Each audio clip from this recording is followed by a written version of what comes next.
G'day guys, how are you? I hope you're all doing very well. This afternoon I have yet another movie review, so hopefully you find this one interesting. This is a drama/thriller from Norway, Norwegian language, with also a little bit of English language and English subtitles. Released in the year 2013, directed by Erik Skolberg, and this film is called Pioneer. So Pioneer is basically set in the 1980s, just before the oil and gas boom of the North Sea.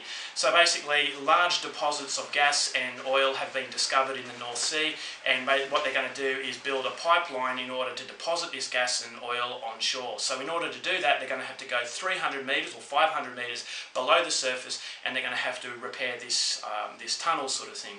So it's a very dangerous job, and the main character and his brother are very experienced in what they're doing. So his brother, the main character's brother, wants to retire after this one last job because he's got a beautiful wife and son, and so because this is such a dangerous practice, he doesn't want to basically leave them alone. So they go on this last dive in order to do this. They get to the bottom of the ocean, and this is where tragedy strikes and the main character's brother is killed. So they go back under shore, they're analysing the problem. You know, the corporations in charge of organising this whole event are coming under fire, so they're telling the diver, don't say anything to the press until we actually sort it all out. So this is where the main character decides that he is going to dig for the truth, because he suspects that something far more sinister has happened and that no one wants the truth to be unveiled. So as he gets further to the truth, he gets a lot of attention that's putting his life in grave danger, and whether or not he can get to the truth in time is something you're going to have to find out for yourself, because that's as far as I'm going with my synopsis.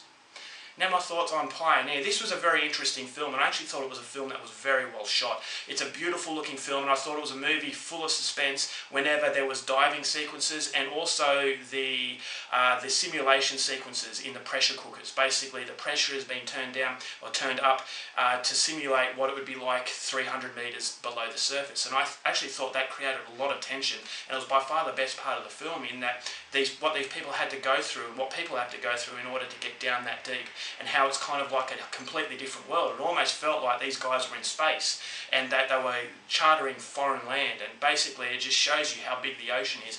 And I thought those scenes were expertly done, and by far the best part of the movie. And it's also a movie about it's a political thriller.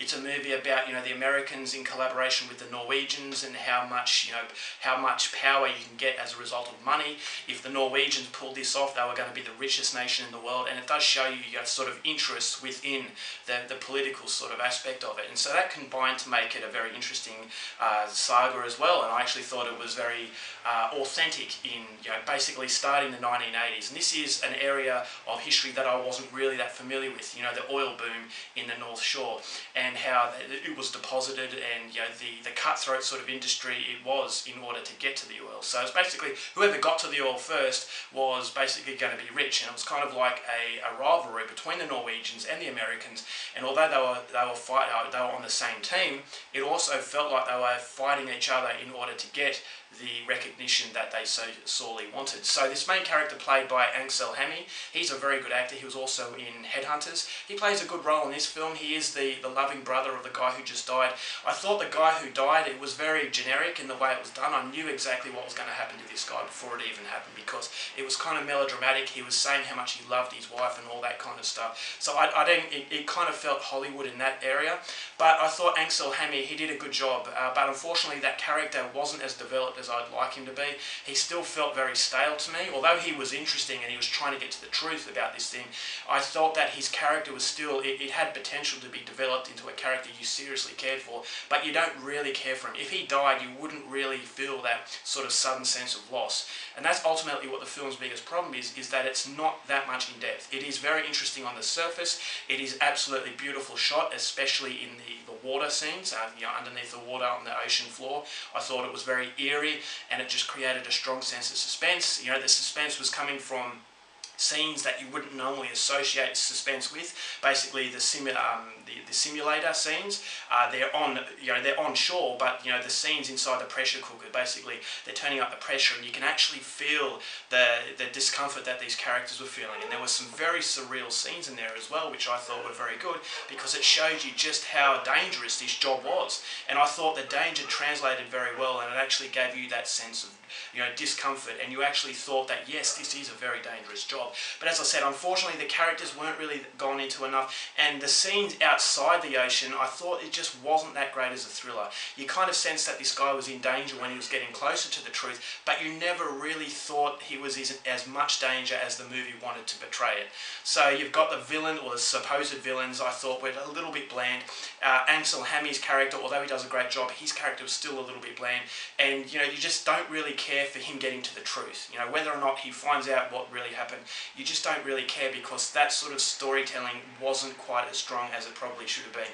And then when the end hits you, I just thought to myself, okay, yeah, I mean, it is a beautiful film, the cinematography is absolutely fantastic, but as far as an in-depth film to make you want to go back and watch it again, it's just not as hard, it doesn't have that much of a hard impact as the movie probably should have. And I thought, as far as production is concerned, it was very good, but I thought the story could have developed into a little bit more of a thrilling aspect. It's more of a drama, and unfortunately the drama is just, it's forgettable.